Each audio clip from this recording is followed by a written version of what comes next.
Hi guys, இன்றைக்கி tomato rice recipe பார்க்கலாம்.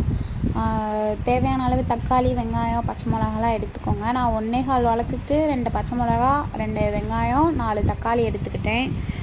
First அடுப்பு ஆன் பண்ணிவிட்டு எண்ணெய் ஊற்றிட்டு பட்டை சோம்பு பாக்கெட்டை போட்டு நல்லா வதக்கிட்டு, அதுக்கப்புறம் வெங்காயம், முந்திரி பருப்பு வேணும்னா போட்டுக்கோங்க, ஆப்ஷனல் தான். வெங்காயம் போட்டுட்டு நல்லா வதக்கிட்டு, அதுக்கப்புறம் தக்காளி போட்டு கொஞ்ச நேரம் வதக்கிட்டு, அப்புறம் தயிர் ஆட் பண்ணியிருக்கேன். தயிர் ஆட் பண்ணையில் தக்காளி வந்து நல்லா மேஷ் ஆகும்.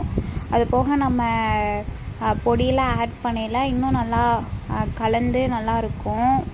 எல்லாமே நல்லா ஆட் ஆகி, நான் வந்து இன்றைக்கி மிளகாத்தூளும் கறி மசால் தூள் மட்டும்தான் அம்மா ஆட் பண்ண சொன்னாங்க. அது மட்டும்தான் ஆட் பண்ணியிருந்தேன். கொஞ்சம் பத்தாத மாதிரி இருந்தது, அதனால் இன்னும் கொஞ்சம் மிளகாத்தூள் ஆட் பண்ணிட்டு தேவையான அளவு உப்பு ஆட் பண்ணிக்கோங்க.